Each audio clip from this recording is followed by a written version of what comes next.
चैतन्यं शाश्वतं शान्तं व्योमातीतं निरञ्जनं नादबिन्दुकलातीतं तस्मै श्री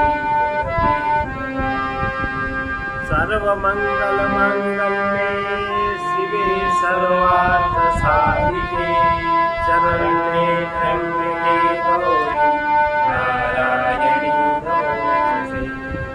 चैतन्यं शाश्वतं शान्तं व्योमातीतं निरञ्जनं नादबिन्दुकलातीतं तस्मै श्री गुरुवे नमः। ये दृग् दृश्य विवेक का 27वां अस्ति भाति प्रियं रूपम् अस्ति भाति प्रियं रूपं नाम चैत्यंशं पंचकं नाम चैत्यंश पंचकम् आद्यत्रयं ब्रह्म रूपम् आयत्रयं ब्रह्मरूपं जगद्रूपं ततो द्वयम्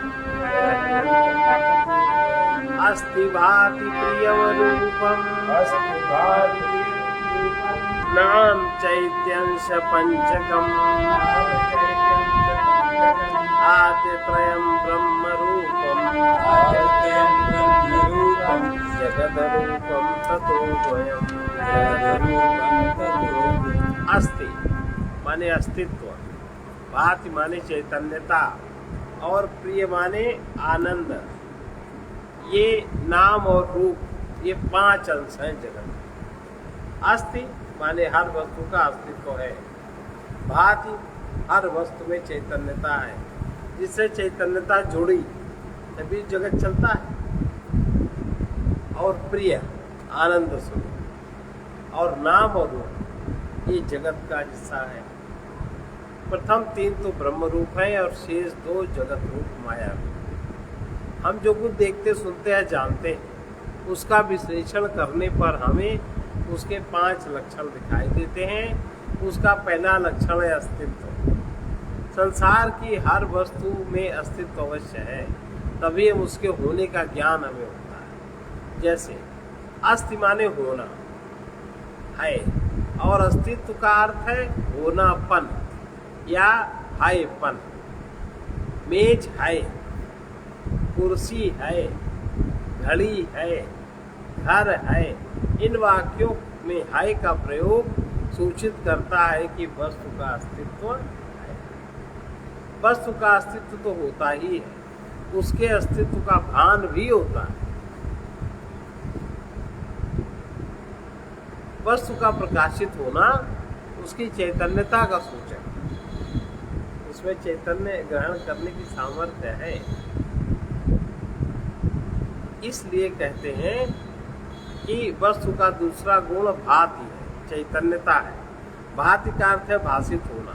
हमें अपने अस्तित्व का अनुभव होता है और संसार की वस्तुओं का भी अनुभव होता है।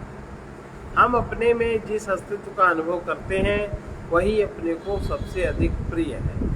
सबसे अधिक अपने से प्रेम होने के कारण ही हम सदा बने रहना चाहते हैं। अब अलग अगर शरीर न रहे तो कम से कम नाम बना रहे, कोई ऐसी वस्तु बना दे जिसके साथ अपना नाम बना रहे, पुत्र पौत्रों के साथ अपना नाम बना रहे। ये इच्छा हर व्यक्ति की होती है। संसार की वस्तुएं भी हमें प्रिय होती हैं, किंतु वे सब प्रिय वस्तुएं अपने लिए ही प्रिय होती हैं। दूसरे के लिए हमें कोई वस्तु प्रिय नहीं होती। दूसरे के का व्यवहार भी हमें जहाँ तक हमारे अनुकूल है उतना ही प्रिय है, और दूसरे का व्यवहार चाहे जितना हितकर हो, अगर हमको प्रिय नहीं लगता हम उसको स्वीकार नहीं करते। मौका पड़ते ही हम निंदा करते, स्तुति करते, बजाय पुण्य बनने के पाप बनता रहता है। तो यह इच्छा हर व्यक्ति की रहती है। संसार की वस्तुएं वे में प्रिय हैं, किंतु वे सब वस्तुएं अपने लिए ही प्रिय होती हैं। अन्य वस्तुओं में प्रेम होने का कारण हो सकता है उसमें सुख की आशा हो सकती है। अभी सुख नहीं है, सुख की आशा है। जैसे व्यक्ति बहुत अधिक धन क्यों जोड़ता है, बहुत ही वस्तु संग्रह क्यों करता है? अभी उसको सुख नहीं है, जब जरूरत पड़ेगी तब काम आए। घर में कबाड़ कैसे इकट्ठा होता है, कोई मतलब नहीं है, अभी जरूरत नहीं है, क्या पता कभी काम आ जाए, इसको रखो इसको रखो इसको रखो, और कभी काम नहीं आता। अंत में फिर जब सफाई हो फिर उसमें थोड़ा सामान हटा दो, अरे ये तो बहुत जरूरी चीज थी, इसको रखो। इस आशा, सुख की आशा।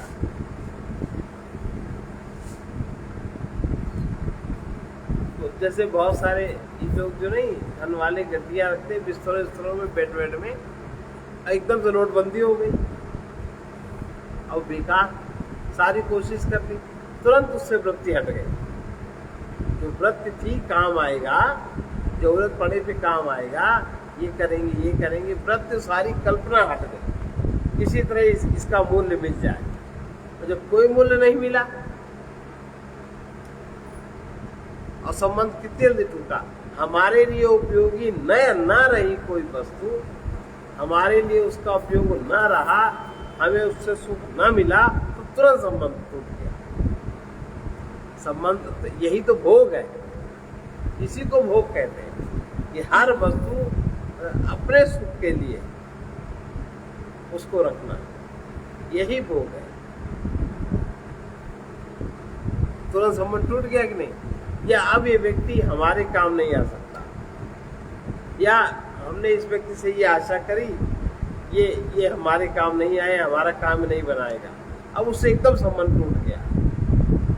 कहाँ बड़ा सम्मान, सेवा, आदर, सत्कार, आओ चाची, आओ बुआ, आओ जाने क्या क्या होता था, और संबंध न रहा, सुख, यही आशा हो भले सुख मिले, ये मन में आशा हो गई कि इससे सुख अब नहीं मिलने वाला, तुरंत संबंध टूट गया।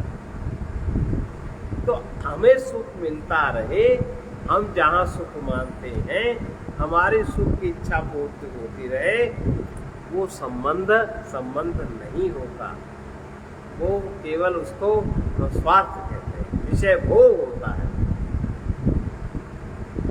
ये है, चलता है कि नहीं? घरों में भी यही चलता है, बाहर भी यही चलता है। तो ये कह रहे हैं कि वस्तुओं में प्रेम होने का कारण हो सकता है कि मान लो अभी हमें नहीं सुख मिलेगा, आशा है सुख की, इसलिए संग्रह है, उसमें सुख की आशा हो सकती है, किंतु अपने प्रति प्रेम निरपेक्ष है। अपने प्रति प्रेम होना निरपेक्ष है, उसका कोई भी कारण नहीं है कि क्यों है, क्योंकि हम जीवित हैं, जीवन से हमें प्रेम है, और उसमें अनेक सारे भ्रम पल जाते, अनेक सारी बातें आ जाएं तो सब जीवित हो जाती। तो सच्चिद आनंद स्वरूप आत्मा के लक्षण ही अपने में तथा बाह्य संसार की हर वस्तु में अस्थि भाति प्रिय रूप में प्रकट होते हैं। ये तीनों लक्षण युक्त ब्रह्म शाश्वत है। नाम रूप की सृष्टि इसी पर बनती और बिगड़ती रहती है। इन तीनों पर, अस्थि भाति प्रिय पर, नाम रूप की सृष्टि तीनों पर बनती रहती है और बिगड़ती रहती है। किसी वस्तु का कोई रूप ना रहने पर भी ब्रह्म का अस्तित्व, चैतन्य और आनंद निर्विकार बना रहता है। उस पर रूप उत्पन्न हो जाने पर भी उसमें कोई विकार नहीं आता। रूप नश्वर है। सूर्य, चंद्र, नक्षत्रों को लाक्षणिक अर्थ में शाश्वत कहा जाता है। वे भी रूप हैं, इसलिए उनकी भी उत्पत्ति और विनाश अवश्यम भावी है। सूर्य एक देशी है, परिच्छिन्न है अतः नश्वर है। पृथ्वी उसी का एक अंश है, तो उसके और भी अंश हो सकते हैं। जो वस्तु विभाजनीय है, जिसके अंश हो सकते हैं, वो नश्वर अवश्य ही होगी। सूर्य, चंद्र, पृथ्वी, मनुष्य, पशु, पक्षी सभी रूप है, विनाशी सृष्टि के अंग हैं। अब नाम रूपात्मक सृष्टि का विस्तार बताकर उसका नानात्व और सब में ब्रह्म की व्यापकता दिखाकर अभिन्नता प्रतिपादित किस प्रकार कर रहे हैं, बता रहे हैं।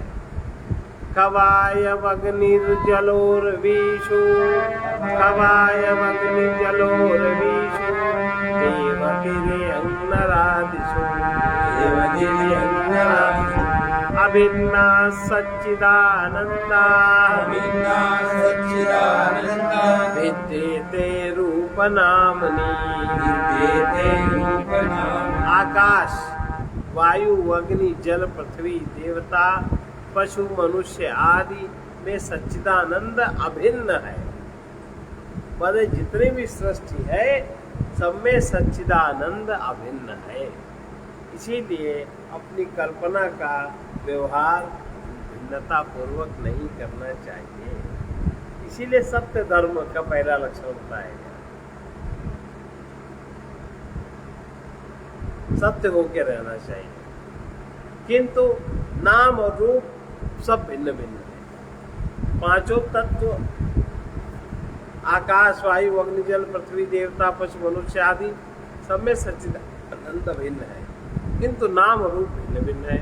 आकाश, वायु, अग्नि, जल, पृथ्वी पंच महाभूत कहलाते हैं। इनका जो भिन्न भिन्न रूप है वही महाभूत है। इन सब में व्याप्त अस्तित्व ब्रह्म का है। ब्रह्म की ही सत्ता इन सब में प्रकट होती है। आकाश की तन्मात्रा शब्द है। शब्द के कारण उसकी प्रतीति होती है। वो अवकाश प्रदान करता है, इसलिए उसे आकाश कहते हैं। आकाश का रूप और नाम मायाकृत सृष्टि है। इसी प्रकार वायु आदि अन्य महाभूत भी रूप मात्र हैं। रूप का तात्पर्य है केवल आंखों से दिखाई देने वाला आकार नहीं, बल्कि जितने भी इंद्रियों से ग्रहण किए जाते हैं तत्व, जो इंद्रियों की तन्मात्राएं ग्रहण करते हैं वो सब रूप कहलाते हैं। तो जैसे स्पर्श इंद्रिय से ग्रहण करा वायु तत्व, रस इंद्रिय से ग्रहण किया जल तत्व, तो ये सब रूप कहलाते हैं। इन रूपात्मक पंच महाभूतों के संयोग से संसार की सब वस्तुओं के रूप बनते हैं। देवता भी बनते हैं, मनुष्य, पशु आदि सब इन्हीं पंच महाभूतों से के नाना रूप हैं। किसी में सत्वगुण की अधिकता ज्यादा है, रजोगुण तमोगुण कम है। किसी में रजोगुण की अधिकता ज्यादा है, तमोगुण सत्वगुण कम है। किसी में तमोगुण की अधिकता ज्यादा है, सत्व और रस कम है। तो उसी गुण के हिसाब से ही सबकी आकृति, सबकी प्रकृति और सबका व्यवहार होता है। इन रूपात्मक पंच महाभूतों के सहयोग से संसार की सब वस्तुओं के रूप बनते हैं। देवता, पशु, मनुष्य आदि सब इन्हीं पंच महाभूतों के नाना रूप हैं। देवताओं के शरीर सूक्ष्म है। स्वर्ग लोक में प्राणी सुख भोगने जाता है, वहाँ हमारा स्थूल शरीर नहीं जा सकता। सूक्ष्म शरीर से वहाँ का भोग प्राप्त होता है। वो शरीर भी भौतिक है और रूपात्मक है। पशुओं को तिर्यक कहते हैं। उनका शरीर पृथ्वी के समानांतर होता है। शरीर में सिर, हृदय, पेट और इंद्रियां एक सीध में होती हैं। मानो मनुष्यों में उनका समान मूल्य होता है, पशुओं में उनका समान मूल्य होता है। मनुष्य का शरीर लंबवत होता है, उसमें सिर अर्थात बुद्धि की प्रधानता है, वही सबसे ऊपर है, और बुद्धि के नीचे हृदय है। हृदय में संवेदनाएं होनी चाहिए, किंतु वे बुद्धि से नियंत्रित रहें तभी ठीक है। दूसरे के दुख में हमें सहानुभूति होनी चाहिए, किंतु उसके साथ रोने न लगकर उसकी सहायता करनी चाहिए। पेट का स्तर हृदय के बाद आता है। कुछ लोगों का पेट ही प्रधान होता है। वे जो कुछ भी करते हैं अपने पेट के लिए ही करते हैं। उन्हें अन्य बातों में परिवार की या समाज की या किसी बात से मतलब नहीं होता। उन्हें केवल अपने पेट से मतलब होता है। वो धन कमाएंगे तो अपने पेट भरने के लिए, और ज़्यादा हुआ जिसको अपना मानते हैं उनके लिए। बाकी थर्ड पर्सन उन्हें कोई देना देना नहीं है। दिन भर लगे रहते हैं और अंत में बस खा पी के करते हुए भी सो गए, सुबह फिर लग गए। ना उनको कोई चिंतन होता है, ना मनन होता है। जिन व्यक्तियों के जीवन में पेट प्रधान होता है उनमें बाकी किसी संवेदना से कोई मतलब नहीं। वो सुख दुख भी नहीं जानते। उनका जीवन निरा पशुवत होता है।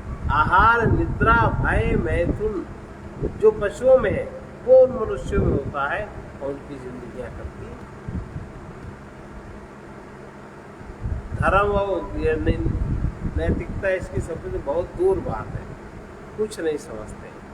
तो उनका पेट ही प्रधान होता है। जो कुछ करते हैं पेट के लिए ही करते हैं। जितना ही खाते हैं पेट उनका बढ़ता है। पेट है कामनाओं का प्रतीक। उनकी कामनाएं कभी पूरी नहीं होती, कामनाएं कभी तृप्त नहीं होती। धर्म अधर्म सबके द्वारा वो अपना पेट भरता है, ऐसा उचित नहीं है। ये कार्य मनुष्योचित नहीं है। उस पर बुद्धि का नियंत्रण अपेक्षित है। भोग की गणना पेट के बाद आती है। अपने शास्त्रों में के अनुसार 84 लाख योनियां हैं। जीव विज्ञान में अभी तक 22,000 प्राणियों की योनियों का वर्णन हो पाया है, जो आजकल पढ़ाया लिखाया करता है। मात्र 22,000 और योनियां हैं 84 लाख। अभी भाई ये विज्ञान खोज हम कर लेंगे, हो जाए तो हम मानेंगे, यही तो है। अभी 22,000 पे हो पाया है। यदि जीव विज्ञान का विकास होता रहा तो एक दिन वो हो ही नहीं सकता, कभी नहीं हो पाया। ये तो दिव्य दृष्टि से देखने वाले लोग सूक्ष्म सृष्टि के हिसाब से लिख पढ़ दिया उन्होंने, लेकिन भौतिक जगत में इतना विकास कहाँ संभव है कि परमात्मा की सृष्टि का गणना कर सकें। व्यक्ति के अंदर चित्त में कितनी वृत्तियां हैं, तो उस वृत्ति उठ रही है, तो उस व्यक्ति के अलावा, अगर वो व्यक्ति उन व्यक्तियों का साक्षी है, उसके अलावा कौन जान सकता है कि इस समय हमारे में काम उठ रहा है, कि लोभ उठ रहा है, कि अभिमान उठ रहा है, कि अपमान उठ रहा है? कोई नहीं जान सकता। दूसरा उसके मन की वृत्ति को नहीं जान सकता, और किसके अनुसार वो क्रिया करेगा ये भी नहीं कोई जान सकता। कौन झूठ बोल रहा है, कौन सही बोल रहा है, दूसरा नहीं कोई जान सकता ना, वही व्यक्ति जान सकता है। इसलिए ब्रह्म और माया का भेद दिखाकर ब्रह्म का सच्चिदानंद रूप हृदयंगम कराएगा। अब उसके निधिध्यासन की विधि बताते हैं। निधिध्यासन को ही ध्यान या समाधि कहा जाता है, या उसे समाधि कहा जाता है। ज्ञान के बाद ध्यान का अभ्यास किया जाता है। ध्यान से आत्मा का ज्ञान नहीं होता। प्रायः लोगों में ये भ्रम फैला हुआ है कि हम ध्यान में बैठेंगे तो आत्मा का ज्ञान हो। ध्यान से कुछ हद, अगर सही में आपने ध्यान किया तो कुछ हद तक मन एकाग्र हो जाता है। तो वो मन एकाग्र सिनेमा देखने से भी हो जाता है, वो मन एकाग्र स्त्री समागम से भी हो जाता है, वो मन एकाग्र नोट गिनने से भी हो जाता है। जिसको जिस वृत्ति की वस्तु प्रिय है वो क्रिया कोई करता है तो मन एकाग्र ही होकर तो करता है, तल्लीनता हो जाता है कि नहीं। तो ध्यान से संबंध परमात्मा का नहीं है, ये बहुत बड़ा भ्रम है। हर व्यक्ति ध्यान में, हर क्या ध्यान तुम करो, क्या करोगे ध्यान में? तो ये सुन करके ये भी एक जड़ता व्याप्त हो रही है व्याप्त। उसके नाम पर सामान्य व्यक्ति जानता नहीं, और जो जानते हैं उनको बेवकूफ बना नहीं सकते आप। तो ध्यान का अभ्यास करने से ये भ्रम फैला हुआ है कि ध्यान का अभ्यास करने से आत्मज्ञान प्राप्त होता है। ऐसा कभी संभव नहीं।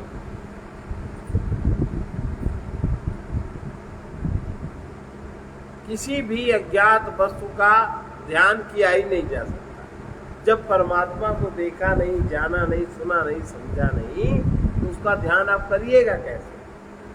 अपने मन का ही ध्यान करोगे। काम करने का मन नहीं है तो काम चोरी करोगे, सम्मान पाने का मन है तो लोगों को दिखाओगे। ये बात संभव नहीं है और ना ध्यान के द्वारा जाना जा सकता। उदाहरण, जैसे आपसे कहा जाए कि फलाने शब्द पर ध्यान करो, तो क्या आप उस पर ध्यान करेंगे जो आपने शब्द कभी सुना होना नहीं? कैसे करेंगे? अगर आप उसका अर्थ नहीं जानते हैं, अर्थ जान लिया तो भी ध्यान करने की जरूरत नहीं है। अब अर्थ नहीं जाना तो ध्यान करोगे कैसे?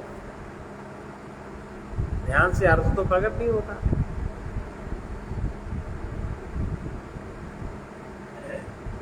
तो अगर कोई कहे कि टोरांगटाओ पर ध्यान करो, तो टोरांगटाओ क्या है पूछोगे ना, नहीं ध्यान कर सकेंगे। अब पूछेंगे कि ये चीज है क्या, तो कहा जाए कुछ दिन इस पर पहले ध्यान करो, स्वयं पता हो जाएगा ये क्या है। तो क्या पता हो जाएगा? आज तक मन नामक तत्व पर अनेक लोग ध्यान करते हैं, क्या पता हुआ कि मन क्या है?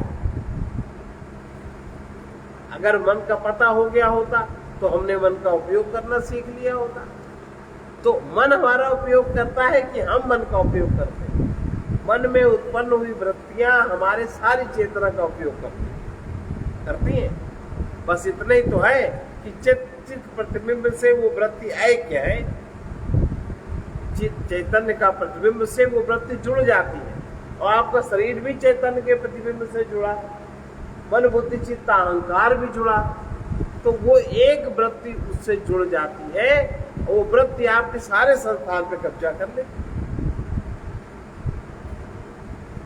कर लेती है ना। मान लो मोह वृत्ति जुड़ गई, अब मोह वृत्ति आपकी सारी शक्ति पे कब्जा किए, सारे मन पे कब्जा किए, सारे विवेक पे कब्जा किए। लोभ वृत्ति है, वो आपके सब जगह पे कब्जा किए हैं। कहाँ आप स्वाधीन स्वतंत्र हो पा रहे हैं? एक वृत्ति ने सब समेट लिया कि नहीं? मन की एक वृत्ति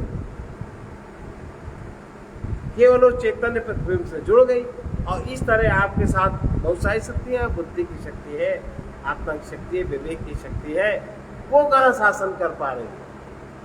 मन की एक। तो अगर हम मन को जानते होते तो एक वृत्ति हमारे सारे व्यक्तित्व को व्यर्थ कर देता है, तो क्या हम करने देते हैं? सारा धर्म, सारा कर्म, सारा ईमान सब व्यर्थ कर देते। अगर हमने मन को समझा होता तो क्या हमें अधीन कर पाता? बताइए। और जबकि सब लोग मन का ध्यान करते, मन से सारे काम करते। अब वहम है कि नहीं? अब इस वहम का निस्तारण कैसे हो?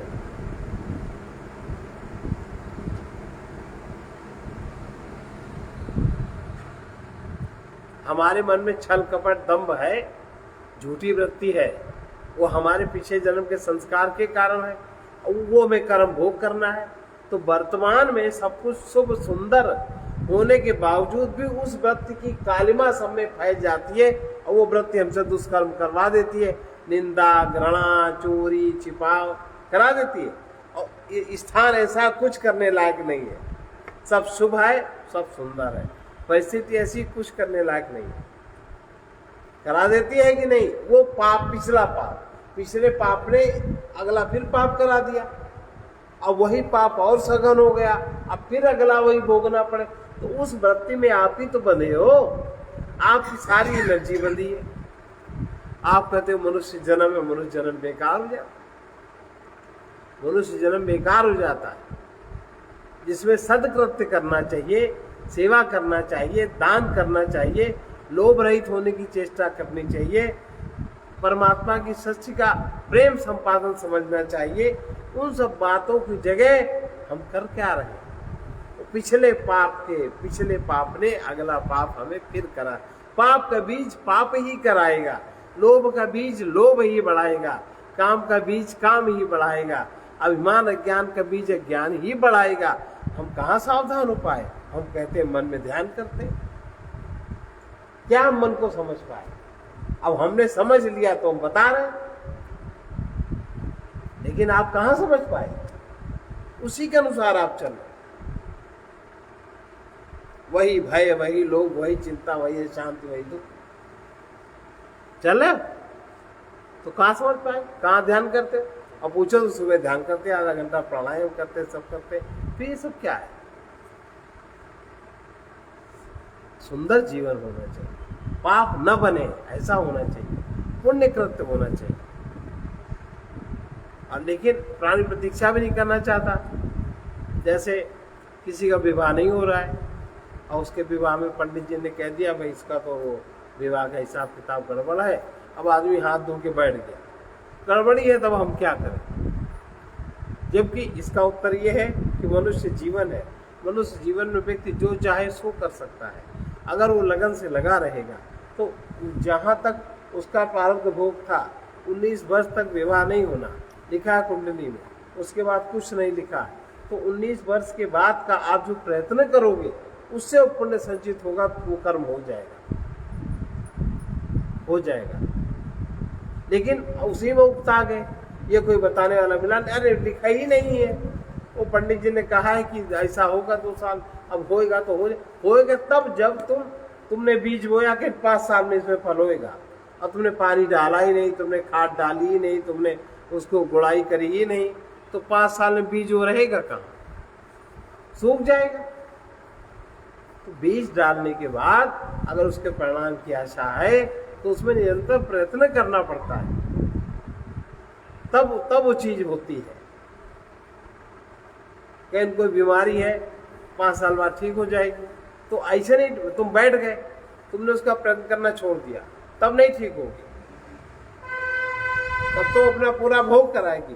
लेकिन उसका 5 साल का जो भोग था, 5 साल तक अगर आप सब प्रयत्न करते रहे तो 5 साल में उसका ज्यादा भोग थोड़े में घट के तब होएगा ठीक, नहीं तो नहीं होगा, अंग भंग करके जाएगा।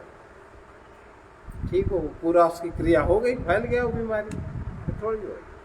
तो हम लोग इस विज्ञान को भी नहीं समझ पाते, क्योंकि हमारे मन का तो उपयोग कोई और कर रहा है और बुद्धि का उपयोग कोई और कर रहा है, मन की वृत्तियों में हो रहा है, अहंकार उसी में अपने को आनंदित माने हैं। तो बताओ मन का ध्यान कहाँ रहा कहीं? नहीं रहा। तो ये जो ध्यान करेंगे कि कुछ दिन इस पर ध्यान करोगे, इस शब्द पर स्वयं ज्ञान हो जाएगा, वही बात चल रही थी। तो ये तो हो जाएगा कि ये क्या है, तो रंगटाओ क्या है, इसका हो जाएगा, ज्ञान हो जाएगा। क्या विश्वास कर पाएंगे कि ऐसे ध्यान करने से ज्ञान हो जाएगा? नहीं हो जाएगा ना, बिल्कुल नहीं होगा।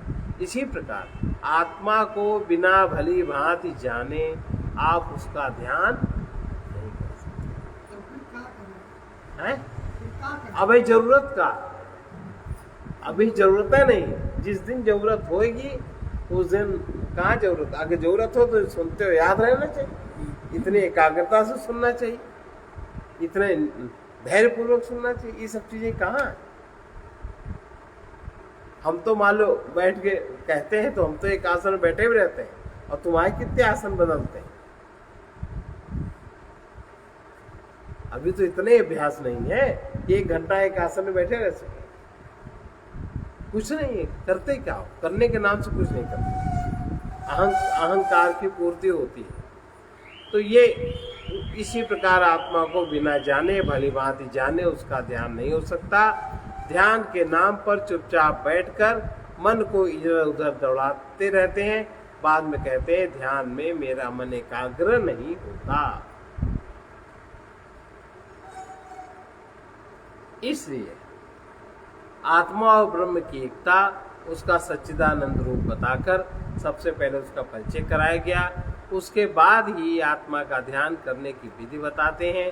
ध्यान करने वाला जीव है, किंतु जीव को अवज्ञान नहीं है, वो अपने शुद्ध स्वरूप को जानता है केवल बुद्धि के। ध्यान में वो कहेगा, जब वो ध्यान उसका सद जाएगा, ध्यान सद जाएगा कि मैं शरीर मन बुद्धि नहीं हूँ, और जो उसको अनुभव होगा उसको आत्मा अनुभव, तब वो समझ पाएगा। ऐसा कहकर चुपचाप हो जाएगा, बाहर दिखेगा कि नाम रूप का अधिष्ठान ब्रह्म है और सच्चिदानंद स्वरूप है, और वही अपना रूप, सर्वत्र उसको वो चीज में अनुभव में आएगी। और उसमें जो कल अगर ध्यान हमारा सफल हो रहा है, अगर ध्यान हमारा बढ़ रहा है, और अगर उसके परिणाम स्वरूप व्यवहार में क्या छलकेगा, उसके परिणाम स्वरूप व्यवहार में छलकेगा आत्मीयता, मोह नहीं रहेगा। व्यवहार जगत में आत्मीयता होगी, उसमें 3 चीजों का अभाव होगा। कर्ता भोक्तापन नहीं रहेगा, राग द्वेष नहीं रहेगा, और विषयों में सुख दुख की कल्पना नहीं रहेगी। ये लक्षण कि आप में अगर आत्मबोध बढ़ रहा है, आत्म जागृति हो रही है, अभी आत्मज्ञान की बात नहीं कर रहे हैं, अगर आत्म जागृति, अगर आत्मबोध मात्र बढ़ रहा है, तो 3 चीजें आपके जीवन में कम भी नहीं होगी। जैसे पता लगा नोटबंदी हो गई, थोड़ा प्रयास किया, संपर्क टूट गया उन लोगों से, दूसरे में जुट गए, तो ऐसे ही अगर वो चीज जागृत हो गई, कर्ता भोक्तापन नहीं रहेगा, राग द्वेष नहीं रहेगा, और विषयों में सुख दुख की कल्पना नहीं रहेगी, विषयों की व्यवस्था रहेगी। आप बहुत कुशल व्यवस्था वाले हो जाओगे, पर विषय में सुख दुख की कल्पना नहीं करेंगे। 3 परिणाम आएंगे। अगर इन 3 परिणाम में कोई परिणाम आ रहा है तो समझो कि हम ठीक रास्ते पर हैं। अगर 3 में से परिणाम नहीं आ रहा है, अच्छा अब अंधे भी नहीं बनना, अंधे भी नहीं बनना। अब हम लोग प्राय अंधे ही बने रहते हैं। तो अगर आत्म जागृति आएगी तो 3 चीजें नहीं रहेंगी और अंधापन भी नहीं रहेगा, विवेक जागृत होने लगेगा।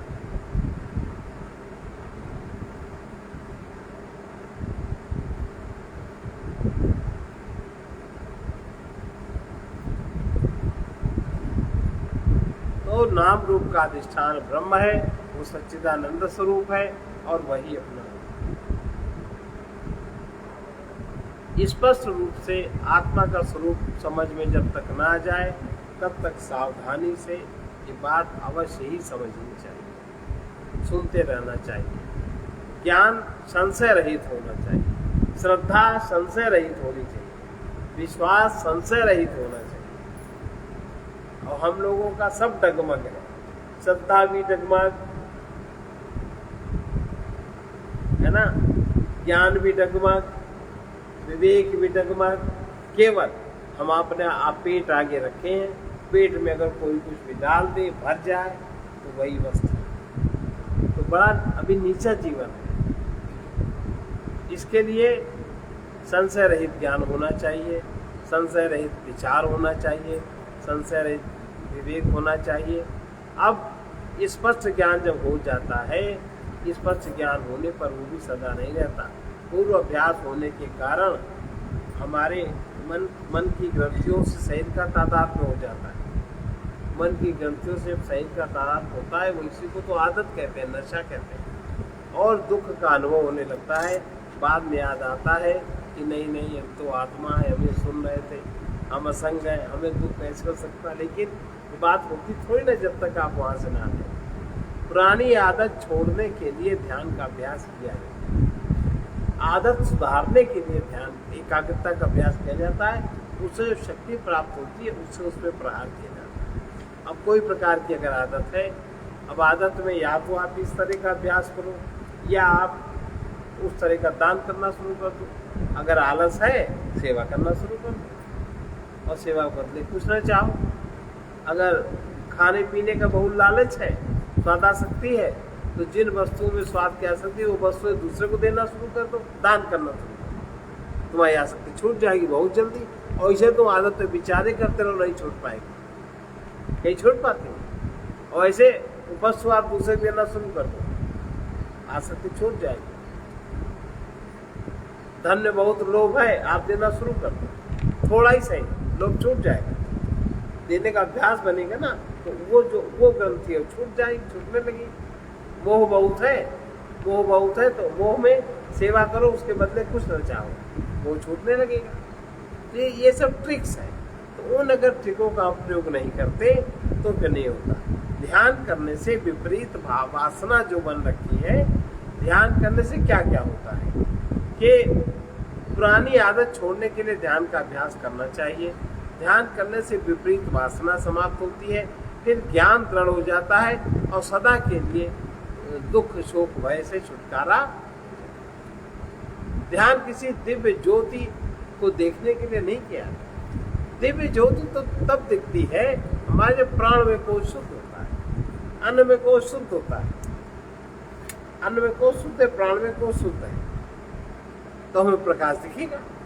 और फिर उस प्रकाश में आगे क्या यात्रा होगी।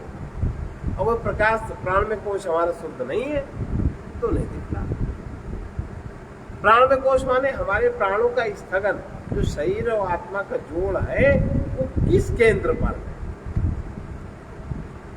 उस केंद्र से ध्यान का वो होता है। ये ज्योति कोई नहीं, ये सब काल्पनिक बातें हैं कि ज्योति दिखाई देती है, वही प्राण में कोई जरा सा शुद्ध हो गया, कुछ चमक आ गई, क्या वो कुछ नहीं। वो बाहर इतना बड़ा सूर्य है तो सूर्य में कोई क्या कर लेता है। वो दृष्टा या साक्षी आत्मा नहीं हो सकता। दृश्य वर्ग के अंतर्गत कुछ भी आता है। जो सच में बाहर है वो सब अंदर दिखता है। पर सब अंदर की सृष्टि वो सूक्ष्म सृष्टि है और ये स्थूल सृष्टि है, फर्क इतना है। लेकिन वो आत्मा नहीं है। ये सब वहम में नहीं पड़ना चाहिए, ये सब वहम ज्यादा है। दृश्य वर्ग के अंतर्गत सब कुछ आता है, वो भी अन्य वस्तुओं की तरह कोई वस्तु है। ज्योति के प्रलोभन में न पड़कर सच्चिदानंद स्वरूप आत्मा का साक्षात करने का प्रयास करना चाहिए। ये कुछ सच्ची बातें हैं, पर कटु लगती हैं, मधुर बातें नहीं लगती, तो लगता है बेकार बेकार तो बेकार। हमने जो समझा उस हिसाब से आपको बता रहे। अब अगला श्लोक देखें। उपेक्ष नाम रूपे। अब देखो, ध्यान तो विपरीत वासना हटाने के लिए है, लेकिन समाधि की स्थिति, ज्ञान समाधि की स्थिति निरंतर जब सधने लगती है तब बात बनती है। और वो समाधि कैसे बनती है? उपेक्ष नाम रूपे सच्चिदानंद तत्परा समाधिं सर्वदा कुर्यात् यतएवाथवा वही। अब जैसे सृष्टि में 5 तत्व हैं, अस्ति भाति प्रिय, नाम और रूप। नाम और रूप हटा दो, अस्ति भाति प्रिय का चिंतन करो हर एक में। अस्ति और नाम और रूप लगाओगे तुरंत मोह बनेगा, लोभ बनेगा, काम बनेगा। अस्ति भाति प्रिय लगाओगे दोष नहीं बनेगा, क्योंकि अस्ति भाति प्रिय है सच्चिदानंद। नाम और रूप इन दोनों की उपेक्षा कर हृदय में अथवा बाहर सर्वत्र सच्चिदानंद स्वरूप का अनुसंधान करना चाहिए। यही समाधि, यह मुक्तल समाधि।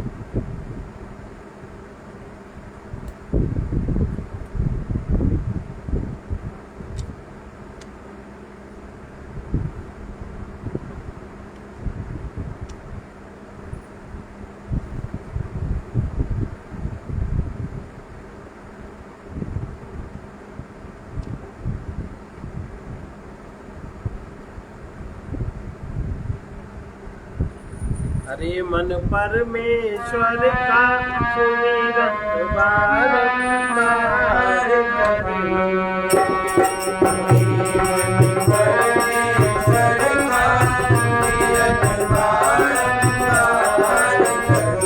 परमेश्वर को सुमिरन माने अस्थाति प्रिय का चिंतन। कुछ भी बात बिगड़ती है नाम रूप के कारण। तुम्हारा ये नाम है, तुम हमारे हो, तुम्हारा रूप हमने बनाया, तुम हमारे हो, हम तुम्हारे माता हैं, पिता हैं, भाई हैं, बंधु हैं, पड़ोसी हैं, गुरु हैं, चेले। नाम रूप के कारण तो अगर अस्ति भाति प्रिय है तो ब्रह्म की सत्ता में है, तो वो लोग हट जाएंगे। इसका चिंतन करो। ये है परमेश्वर व्यवहार जगत में अस्ति भाति प्रिय। हरे मन परमेश्वर का सुमिरन बारंबार करें। हरे मन परमेश्वर का सुमिरन बारंबार करें। कभी कुछ बिगड़ा है तो उसका अभी सुधार करें। कभी कुछ बिगड़ा है तो उसका भी सुधार करें। जिसे तुम अपना कहते उसके साथ सदा न रहोगे। जिसे तुम अपना कहते उसके साथ सदा न रहोगे। जहाँ सुख मान रहे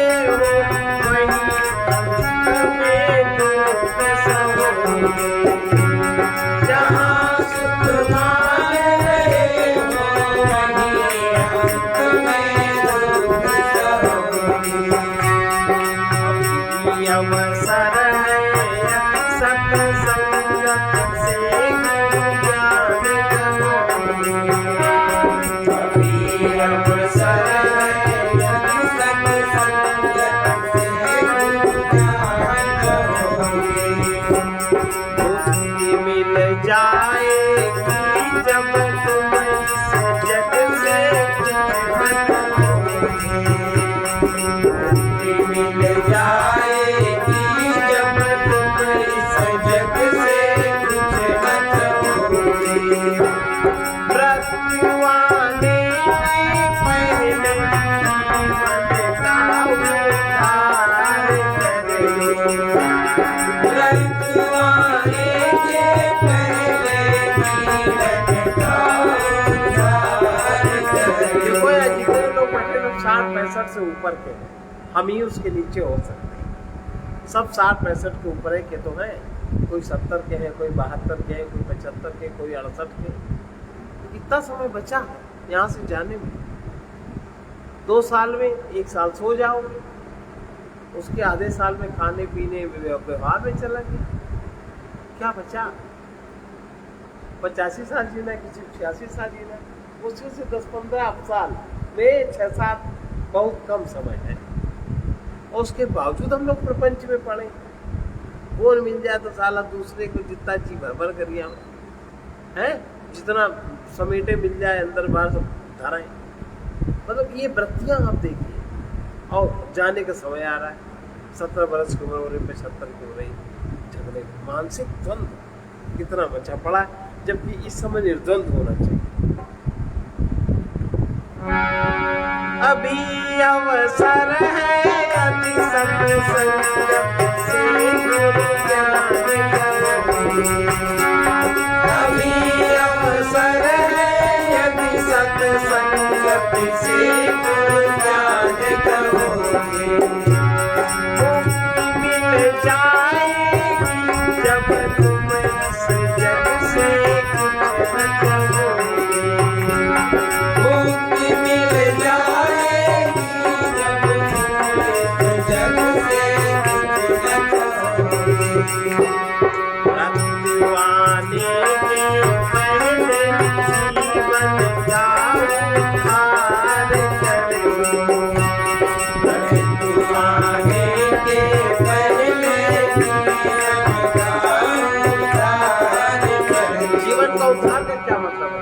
मन की तमोगुणी रजोगुणी वृत्तियों में जो हमारी चेतना फंसी हुई है, काम, क्रोध, लोभ, मोह, मद मत्सर, जड़ता, अविवेक, बुद्धिहीनता, संशय, अविश्वास, इसमें जो हमारी चेतना फंसी है, इससे हम अपनी चेतना को छुड़ा लें तो ऊपर की ओर बहने लगेगी, दैवी गुण उनमें बहने लगेगी। ये होगा जीवन का उद्धार। मृत्यु आने से पहले इस जाल से छूटकर उस प्रवाह में आ जाओ।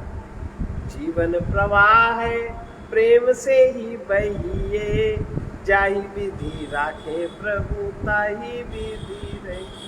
छुड़ा लो उससे, यही जीवन का उद्धार है। मृत्यु आने से पहले जीवन का उद्धार करो। मृत्यु आने के पहले जीवन का उद्धार करो। हरि मन सुन, हरि मन परमेश्वर का सुमिरन बारंबार करो। हरे मन परमेश्वर का सुमिरन बारंबार करो। बहुत थोड़ा समय है, क्या लिख रहे हैं? बचाओगे जो कुछ तुमको तुमसे छूट जाएगा। बचाओगे जो कुछ तुमको तुमसे छूट जाएगा।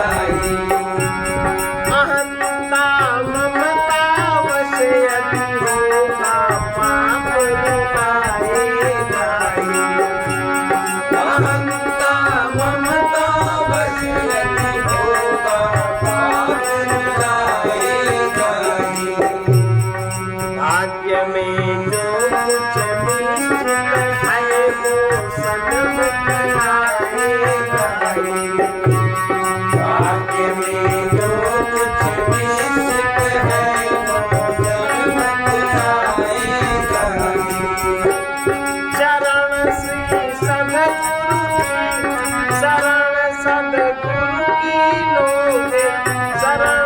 सतगुरु की ले लो, वो सन्मार्ग दिखाएगा ही। शरण सतगुरु की ले लो, वो सन्मार्ग दिखाएगा ही।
स्वभाव बहुत सरल सी बात है।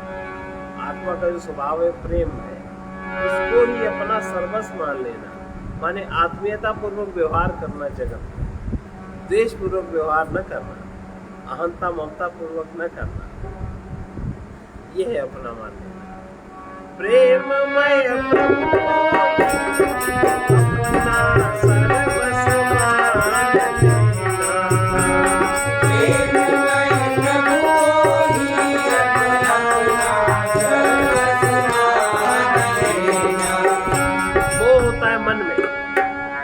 से ऊपर उठो, आत्मीयता को जगाओ, राग द्वेष को हटाओ, विषयों में सुख दुख की कल्पना का त्याग करो, कर्ता भोक्तापन को छोड़ो, बाकी सब चीजें मन की। मोह ममता तज कर बस नित्य प्राप्त का ध्यान लेना। मोह ममता तज कर बस नित्य प्राप्त का ध्यान लेना। अब इसका मतलब क्या शब्द देखिए कि प्रेम में प्रभु को ही अब अपना सर्वस्व मान लेना। अभी तक हम माने मन की वासनाओं, मन के नीचे जगत के पदार्थों को, और जब प्रेम में प्रभु बताया, प्रभु माने आत्मा, प्रेम माने आत्मा का स्वभाव, और उस मय माने प्रेम मय प्रभु को ही अपना आत्मा को मानो कि हम ही अपने हैं, हमारा अपना स्वा ही अपना है ना, सर्वस्व सब कुछ उसी को मानो, उसी के पीछे सब कुछ प्रकाशित है, उसी का ध्यान रखो। मोह ममता तज कर, ये जो नित्य प्राप्त तत्व है इसका ध्यान ले लो। अभी क्या ले रहे हो? अभी मिल नहीं रहा है, मोह ममता जब छूट जाएगी तो मन खाली हो जाएगा। मोह ममता हट जाएगी, मन खाली हो गया, तो अब तुम जो नित्य प्राप्त है तुमको, तुरीय चैतन्य साक्षी, उसको तुम ले लो मन में भी, मनुष्यमय हो जाए। ये इसका मतलब है। प्रेममय प्रभु को अपना सर्वस्व मान लेना,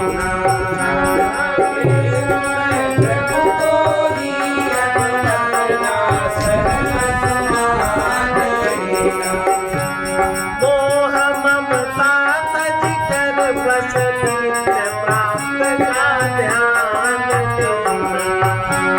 मोह ममता तज कर बस नित्य प्राप्त का ध्यान देना। दुख जिनसे होता उनको मैं जान देना।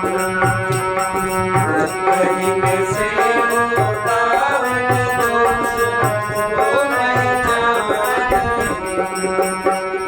असत से असंग होकर सत स्वरूप को जान लेना। असत से असंग होकर सत्स्वरूप को जान लेना। पथिक अपने में ही निज प्रियतम को स्वीकार कर लो। पथिक अपने में ही निज प्रियतम को स्वीकार कर लो। हरे मन परमेश्वर का सुमिरन बारंबार कर लो। हरे मन परमेश्वर का सुमिरन बारंबार कर लो। कुछ बिगड़ा है तो उसका भी सुधार कर लो। कुछ बिगड़ा है तो उसका भी सुधार कर लो। आज ज्यादा समझ में आया ना। स्मरण उसी का करो जिसके स्मरण से सदा के लिए भय छूट जाए, चिंता मिट जाए, अशांति समाप्त हो जाए। तुम उसी का स्मरण दृढ़ कर लो जिसके प्रभाव से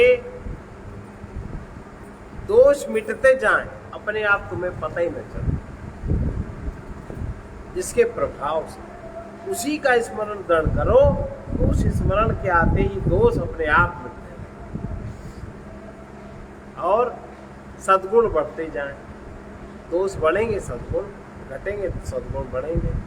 विवेक बढ़ता जाए, निष्कामता बढ़ती जाए, निष्प्रियता, निरीयता, निसंकल्पता सहज स्वभाव हो जाए। अब करें ही नहीं, सब संकल्प न करें अपने आप को, तो दूसरी पर्सनालिटी फिर डेवलप हो जाएगी। ये है बंधनों से मुक्त व्यक्तित्व। क्या? जिसके स्मरण से सदा के लिए भय छूट जाए। अभी हमारे सारे क्रियाकलाप भय के लिए होते हैं, पूजा पाठ भी भय के लिए होता है। अशांति समाप्त हो जाए, चिंता मिट जाए। उसी का स्मरण दृढ़ करो जिसके प्रभाव से दोष स्वयं ही मिटते जाए, सद्गुण अपने आप बढ़ते जाए, विवेक बढ़ता जाए, निष्कामता, निष्प्रियता, निरीयता, निसंकल्पता साथ स्वभाव। सर्वे भवन्तु सुखिनः, सर्वे सन्तु निरामयाः, सर्वे भद्राणि पश्यन्तु मा कश्चित् दुःखभाग् भवेत्। कृष्णाय वासुदेवाय हरे परमात्मने प्रणतक्लेशनाशाय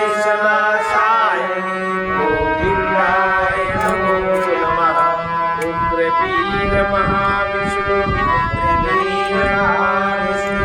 ज्वलन्तं सर्वतोमुखं नृसिंहं भीषणं भद्रं मृत्युर्नमाम्यहम्। ओम ह्रौं जूं सः ॐ ह्रौं जूं सः ओम भूर्भुवः स्वः ॐ भूर्भुवः स्वः ओम त्र्यंबकं यजामहे ॐ त्र्यम्बकं यजामहे सुगंधिं पुष्टिवर्धनम् सुगन्धिं पुष्टिवर्धनम् उर्वारुकमिव बन्धनात् उर्वारुकमिव बन्धनात् मृत्योर्मुक्षीयमामृतात् मृत्योर्मुक्षीयमामृतात् ओम स्वः ओम भुवः भुः ॐ स्वः ॐ भुवः भुः ओम सः जूं ह्रौं ॐ साधु असतो मा सद्गमय तमसो मा ज्योतिर्गमय मृत्योर्मामृतं गमय ओम पूर्णमदः पूर्णमिदं पूर्णात् पूर्णमुदच्यते पूर्णस्य पूर्णमादाय पूर्णमेवावशिष्यते ओम शांति शांति शांति सर्वारिष्ट शांतिर्भवतु। महापुरुषों के जीवन के बड़े अद्भुत अनुभव होते हैं। सूरदास को जानते हैं आप लोग? अब सूरदास तो उनकी आंखें थी ही नहीं। गाय विद्वान थे भाई, उनके पिता ने विद्वान बना रखा था। तो वो कोई एक परिवार था, नहीं होते थे जमींदार, उस परिवार में वो रोज भोजन लेने जाते थे। उस परिवार के लड़के का विवाह हुआ, उसकी आई बहू। उसने कभी कोई भोजन लेने आया देखा ही नहीं था, क्योंकि भिक्षा को देना ही है, उसको संस्कार नहीं था। वो मिल जाए तो उनका अपमान करे, अपमान करे और अंड बंड शब्द बके। फिर भी सूरदास जी जाए तो फिर आ गया। एक दिन उसने अपने ससुर से कहा, तो ससुर ने कहा नहीं, ऐसे क्यों कहती हो? तुम्हारा तो कुछ है नहीं। आपस की लड़ाई हुई, चली गई मायके कि हम नहीं रहेंगे, तुम लोग तो नंगे बाबाओं को खिलाते रहते। अब फिर भी सूरदास जी जाए, उन्होंने लड़ाई भी देखी, वो गई, ये भी देखा, सबको देखा, उनका जाना नहीं। उनके साथ जो रहता था लड़का, एक दिन उसने पूछा कि बाबा आप और कहीं क्यों नहीं जाते? 2-3 घर हैं, आप उनमें जाते। कहा कि हाँ, और कहीं मैं जरूरत नहीं जाने, और कहीं मेरा काम नहीं। तो काम आप क्या करते हैं? काम आप क्या करते हैं? तो कहने की काम होता तो है, वहां जाते हैं, उनका लेते हैं, काम नहीं है। अब उसको वो अंदर की बात कैसे बताए, वो समझ ही नहीं पाएगा। भाई वहां जाए, हमने उनका लिया, ये काम नहीं है, हम उसका क्या उपयोग करेंगे, उसका क्या परिणाम आएगा, उनको क्या फल मिलेगा, उस फल से उनको क्या होगा, ये छोटा काम है। व्यक्ति पदार्थ को बदलता है, तो उन्होंने कहा कि इसमें मन कहाँ से कहाँ जा रहा है, उन लोगों का कहाँ जुड़ेगा जा करके, इतना काम हमारा है, वो काम हो जाएगा, उसे छोड़। तब भी वो समझे नहीं पाए। फिर उन्होंने जब पद रचना करते थे, एक पद में उन्होंने 3 पद में सारी बातें लिखी। वो जो घटना थी उसके बाद उन्होंने लिखी उन पदों को। तो देखो मिलेगा पद, हम ले आएंगे, सुनाएंगे। अच्छा है, अच्छा है।